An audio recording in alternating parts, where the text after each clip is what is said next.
चलो बेटा, अब इसके हम लोग करेंगे एमसीक्यूज को डिस्कस। तो देखो, पहला वाला क्वेश्चन है, उसमें कह रहे हैं कि कौन सा शॉर्टेस्ट फेज होता है सेल साइकिल में। कौन सा फेज जो है वो शॉर्टेस्ट फेज है इसमें, सेल साइकिल में। तो आपको पता है सबसे शॉर्टेस्ट फेज जो है सेल साइकिल में कौन सा फेज है, वो एम फेज होता है। ठीक है। अगला, synthesis of RNA and protein takes place in which phase of the cell cycle. RNA और प्रोटीन का सिंथेसिस जो है वो किस phase of the cell cycle में देखा जाता है। ठीक है। वैसे तो खैर जो डायरेक्ट है आपको पता है, ज़्यादा टाइम नहीं लगेगा इस पर। तो इसका आंसर है G1 और G2 फेज। ठीक है। During cell growth DNA synthesis takes place in. अब देखो, सेल ग्रोथ के टाइम पे डीएनए सिंथेसिस जो है वो कब, मतलब किस फेज में हो रहा है। तो आपको पता है कि जब भी सेल ग्रोथ होती है तो डीएनए सिंथेसिस किसके अंदर, किस में देखा जाता है, हम लोग किस में देखने को मिलता है, एस फेज के अंदर देखने को मिलता है।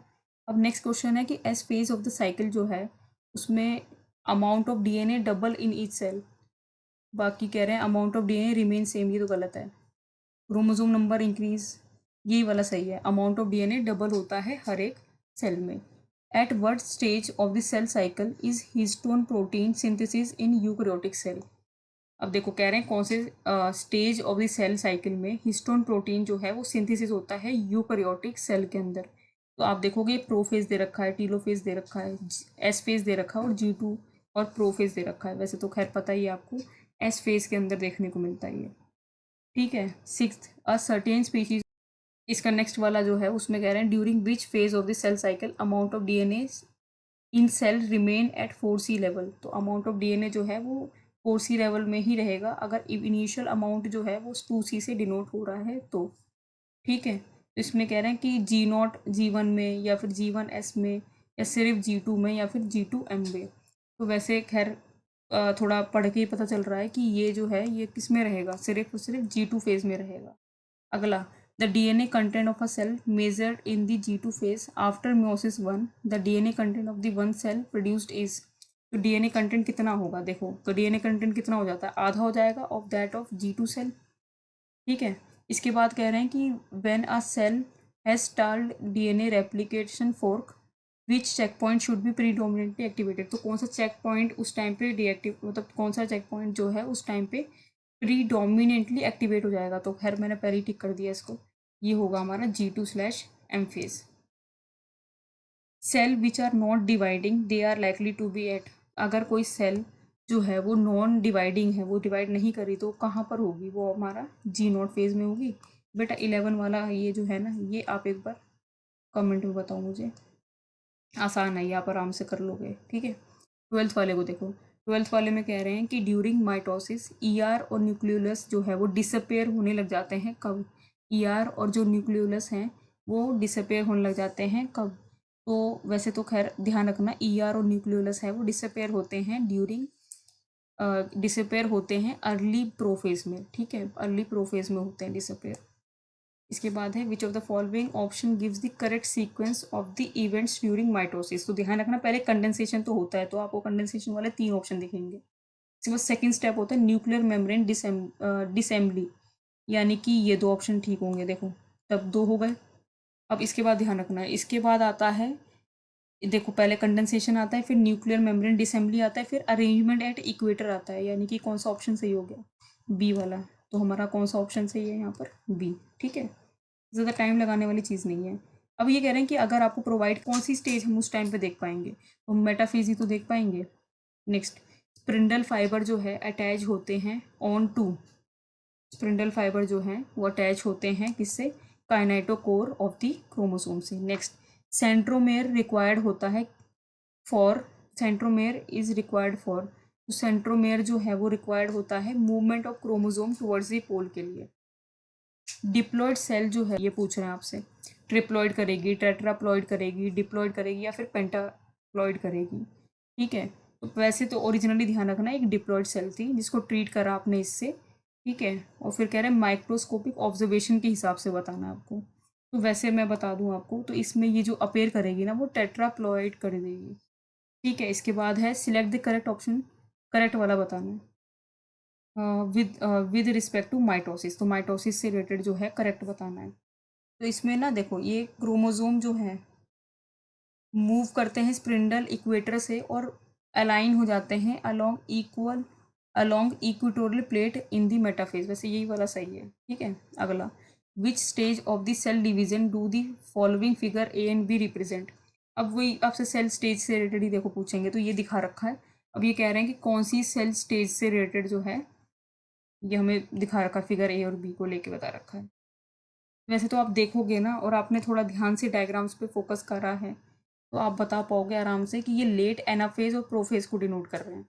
ठीक है, डायग्राम्स को थोड़ा दिमाग में रखना पड़ेगा इसके लिए। अगला है, विच of the following is not a characteristic feature during mitosis in somatic cells.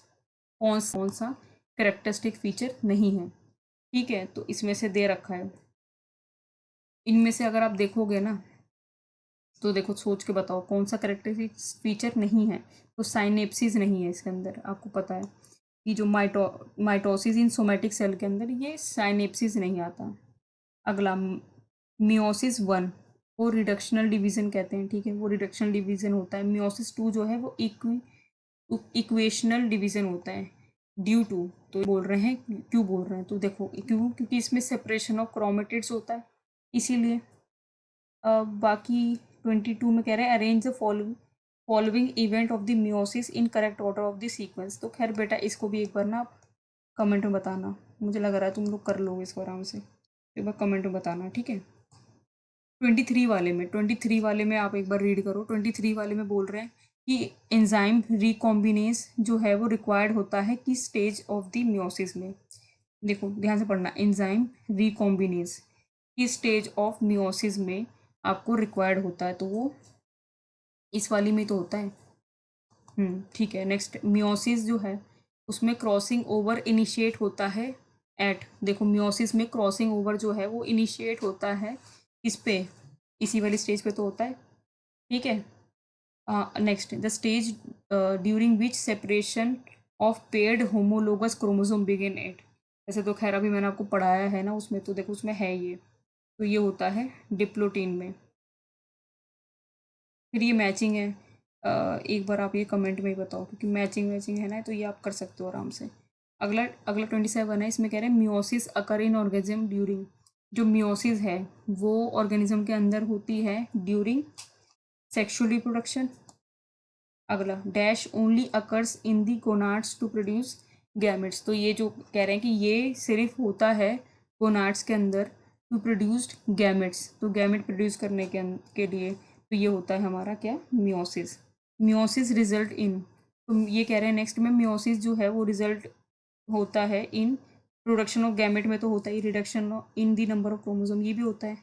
देखो ऑल ऑफ दी अबव है, सब कुछ होता है इसके अंदर, आपको पता है।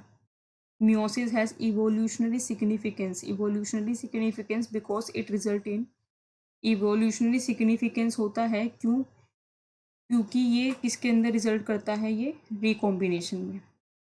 साइनेप्सिस जो है अकर होता है बिटवीन, साइनेप्सिस जो है वो अकर होता है बिटवीन टू होमोलोगस क्रोमोसोम, ठीक है। अगला, crossing over that result in the genetic recombination in higher organism occur between.